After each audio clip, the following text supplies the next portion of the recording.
Information. నా పేరు Chakradhar, అడ్వకేట్ని.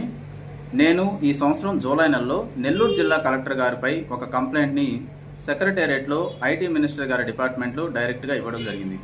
So విషయంలోకి వెళ్తే నెల్లూరు జిల్లాలో ఏఎన్ఎంస్ ట్రాన్స్ఫర్స్ జూలై నెలలో జరిగాయి.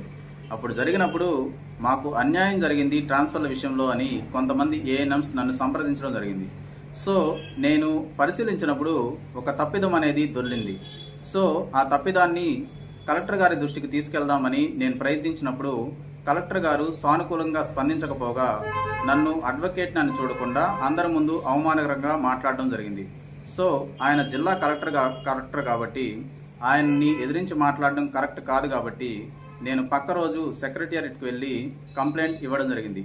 అది పీజీఆర్ఎస్లో నమోదు చేయడం జరిగింది. సో అది ప్రస్తుతం ప్రాసెస్లో ఉంది. నన్ను అడిగారు కూడా, ఫోన్ చేసి అడిగినప్పుడు నేను సమాధానం కూడా చెప్పాను. విషయం ఏంటంటే అక్కడ జరిగిన నేను ఫైండ్ అవుట్ చేసిన తప్పిదం ఏంటంటే ఏఎన్ఎంస్ ట్రాన్స్ఫర్స్కి కౌన్సిలింగ్ జరిగింది జూలై 10, కానీ ఆర్డర్స్లో ఉన్న డేటు 5వ తేదీ. ఇలా ఎలా ఇస్తారు? ఒక ట్రాన్స్ఫర్స్ జరిగింది, ఇప్పుడు ట్రాన్స్ఫర్ కౌన్సిలింగ్ జరిగింది 10వ తేదీ, ట్రాన్స్ఫర్ ఆర్డర్స్లో ఉన్న డేటు 5వ తేదీ జూలై. ఇలా ఎలా ఉంటుందని నేను ప్రశ్నించడం జరిగింది. నాకు ఫోన్ చేసినప్పుడు నేను చెప్పడం జరిగింది. సో ఈ పీజీఆర్ఎస్లో ఆ కంప్లైంట్ అనేది కలెక్టర్ గారిపై అలానే ఉంది, అది ప్రాసెస్లోనే ఉంది. ఏం యాక్షన్ తీసుకుంటారో, పీజీఆర్ఎస్కి ఉన్న బలం ఏందో అనేది ఆంధ్రప్రదేశ్ ప్రభుత్వం పీజీఆర్ఎస్ని ఒక సవాల్గా తీసుకుంది. నేను కూడా పీజీఆర్ఎస్లో నేను చేసిన కంప్లైంట్కి ఎటువంటి యాక్షన్ తీసుకుంటారో అనే ఎదురు చూస్తున్నాను.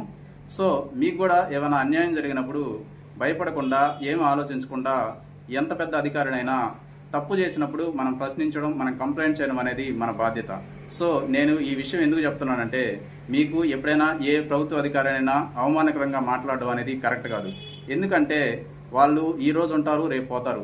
నేను నెల్లూరు జిల్లాలోనే ఉన్నా, ఆయన గారు మారిపోయి వెళ్ళిపోయారు. సో ఇలాగా అధికారులు వాళ్ళ ఇష్ట ప్రకారం మాట్లాడడం, ప్రజలని కించపరిచేటట్టు అవమానకరంగా మాట్లాడడం అనేది కరెక్ట్ కాదు.